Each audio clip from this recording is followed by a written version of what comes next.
My dear student, science class में आप सभी का स्वागत है। क्लास 10th के साइंस पार्ट के इस फिजिक्स पार्ट में आपको हम पढ़ाने जा रहे हैं ओम का नियम। ओम का नियम क्या होता है, ओम के नियम का सत्यापन किस प्रकार से किया जाता है, ये सारी बातें हम आपको इस वीडियो में बताने वाले हैं। बहुत सरल तरीके से आपको ओम का नियम पूरी तरह से समझाने का प्रयास करेंगे। आप देखिए, ओम का नियम होता क्या है।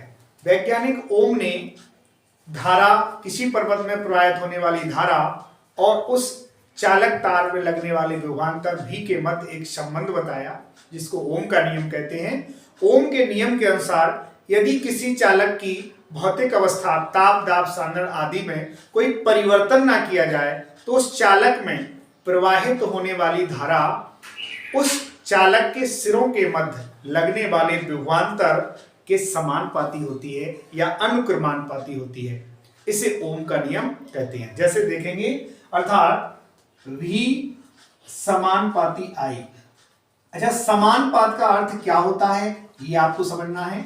समानुपात का अर्थ ये होता है कि जो चीज एक किसी दूसरे के समानुपात में होती है, वो अगर हम धारा I को बढ़ाएं तो भी विभवांतर भी बढ़ेगा, यदि धारा I को हम कम करें तो विभवांतर भी कम हो जाएगा। समानुपात का अर्थ ये होता है कि एक चीज अगर बढ़ेगी तो दूसरी भी बढ़ेगी, एक चीज को कम करेंगे तो दूसरी अपने आप कम होगी।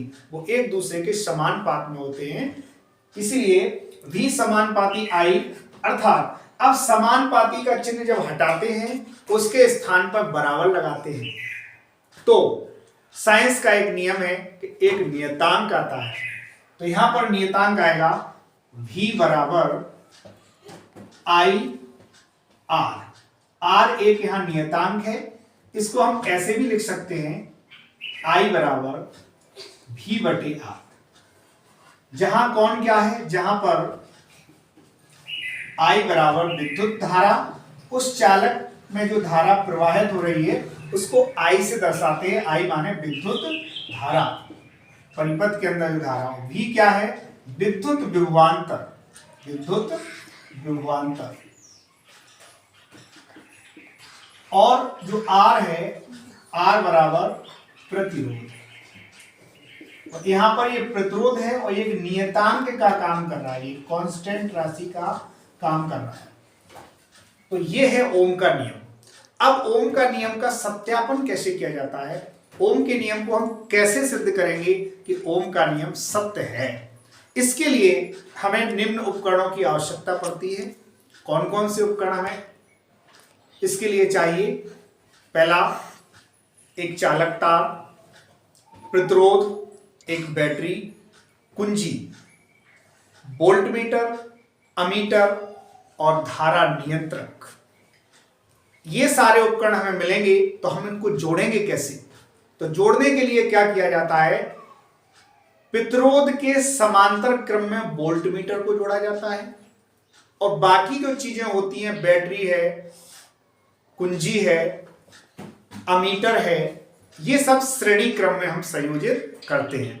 बस हमें यहाँ एक चीज का ध्यान रखना है कि जो हम वो वोल्टमीटर जोड़ेंगे, उस वोल्टमीटर को किस क्रम में जोड़ेंगे? समांतर क्रम में। किसके? प्रतिरोध के समांतर क्रम में। बाकी सभी को आप कहीं भी जोड़ सकते हैं, बस प्लस माइनस का आपको ध्यान रखना होगा। तो सत्यापन के लिए देखिए, जैसे हम आपको एक यहां बताते हैं एक डायग्राम बना के। जैसे मान लीजिए हमने एक प्रतिरोध तार लिया, वहां पर एक बैटरी है, बैटरी से इस तार को, पूरे परिपथ को भी कनेक्ट किया जाएगा। यहां पर एक कुंजी लगा दी है और आगे बढ़ते हैं यहां से, तो यहां पर अमीटर लगा हुआ है, वो भी प्लस माइनस का ध्यान रखना पड़ेगा इसमें। अमीटर के बाद यहां जैसे चलते हैं तो एक प्रतिरोध तार, यहां प्रतिरोध जुड़ा है, ये प्रतिरोध है। इस प्रतिरोध के समांतर क्रम में यहां पर वोल्ट मीटर जुड़ा गया, वोल्ट मीटर, ये उसके संकेत हैं। संकेत आपको सीखना है। जैसे V लिखा हो प्लस माइनस ये लगा है तो ये वोल्ट मीटर का संकेत है। ये प्रतिरोध R का संकेत है, ये प्रतिरोध है, इसको R से दर्शाते हैं। ये अमीटर है, ये धारा को नापता, धारा को मापने वाला एक उपकरण है। धारा कैसे, कितनी धारा कितने एम्पियर की बह रही, यहां से धारा I बह रही है। अब यहां क्या होता है, ये होता है यहां पर एक धारा नियंत्रक। धारा नियंत्रक को किस प्रकार से बनाते हैं, देखिए इस प्रकार धारा नियंत्रक को बनाते हैं। ये आएगा, इससे अटैच हो जाएगा यहां पर, ये इस प्रकार से। तो ये धारा नियंत्रक, इसकी सहायता से धारा के मान को हम कम और ज्यादा कर सकते हैं। समझिए ध्यान से, हमने क्या लिया, एक चालक तार लिया, बैटरी को जोड़ा, कुंजी को लगाया, अमीटर को जोड़ा, अमीटर के बाद वोल्ट मीटर प्रतिरोध के समांतर क्रम में जोड़ा, ये सभी श्रेणी क्रम में जोड़े। और ये एक धारा नियंत्रक है जिसकी सहायता से हम धारा को कम कर सकते हैं और धारा को बढ़ा सकते हैं। तो देखने को क्या मिलता है, ये वोल्ट मीटर क्या है, विभवांतर का ये पाठ्यांक बताता है। इसमें कुछ ऐसे नंबर होते हैं कि पाठ्यांक बताता है। तो जैसे ही हम धारा का मान बढ़ाते हैं तो वोल्ट मीटर का पाठ्यांक बढ़ जाता है। धारा का मान जैसे ही हम कम करते हैं तो वोल्ट मीटर का पाठ्यांक कम हो जाता है। क्यों? क्योंकि V समानुपाती I, ये बताया गया नियम में। तो वो इस सत्यापन से सिद्ध हो जाता है कि धारा का मान बढ़ता है तो विभवांतर बढ़ जाता है, धारा का मान कम किया जाता है तो विभवांतर कम हो जाता है। अगर यहाँ V और I के मध्य हम एक ग्राफ खींचते हैं, विभवांतर V और बहने वाली धारा I, इन दोनों के मध्य अगर हम एक ग्राफ बनाते हैं तो सीधी सरल रेखा प्राप्त होती है, सरल रेखा प्राप्त होती है। ये V समानुपाती I, ये इसका एक ग्राफ है। तो ओम के नियम का सत्यापन करने के लिए हमें इन सब चीजों को ध्यान में रखना होगा। पुनः एक बार आप समझेंगे, ओम के नियम के सत्यापन के लिए ये क्या है, कि किसका डायग्राम हमने बनाया, ओम के नियम का सत्यापन। ओम के नियम का सत्यापन, सत्यापन का अर्थ होता है कि ये सत्य है कि नहीं है, झूठ तो नहीं है, सत्य है कि नहीं है।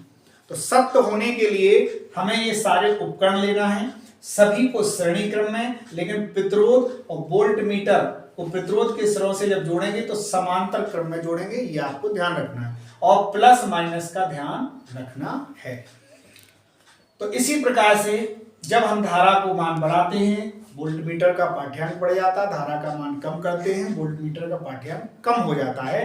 और अगर इन दोनों के बीच ग्राफ खींचते हैं तो एक सीधी सरल रेखा प्राप्त होती है। यही ओम का नियम है, यही ओम के नियम का सत्यापन है। तो आशा करते हैं कि आपको अच्छे से ये टॉपिक समझ में आ गया होगा।